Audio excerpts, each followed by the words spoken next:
روضۃ الافکار میں ایک واقعہ درج ہے کہ کسی شخص نے خواب میں قیامت کا منظر دیکھا۔ لوگ حساب و کتاب کے لیے رواں دواں ہیں۔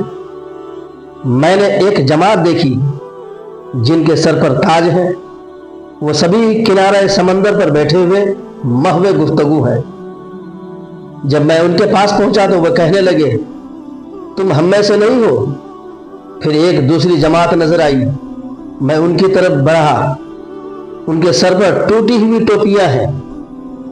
جب میں ان کے قریب پہنچا تو انہوں نے کہا، تم ہمارے پاس بیٹھ جاؤ۔ پھر ایک نہایت خوبصورت مرصع سنہری کشتی دیکھی جو پہلی جماعت کے پاس آئی۔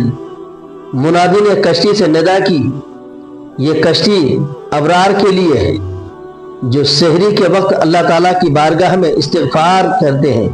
وہ جماعت شاداں فرحاں کشتی پر سوار ہو گئی۔ پھر ایک اور کشتی آئی، ہم اس کشتی کی طرف لپکے مگر ہمیں روک دیا گیا اور اعلان ہوا اس کشتی میں علماء کرام سوار ہو جائیں۔ چنانچہ وہ بھی سوار ہوئے اور کشتی روانہ ہو گئی۔ ہم غم و علم میں مبتلا دیکھتے ہی رہ گئے۔ اسی اثنا میں پھر ایک کشتی ہماری طرف آتی ہوئی دکھائی دی۔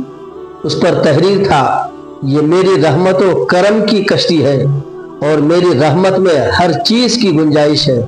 آواز آئی، کہاں ہے گنہگار؟ آئیں اور کشتی رحمت میں سوار ہو جائیں۔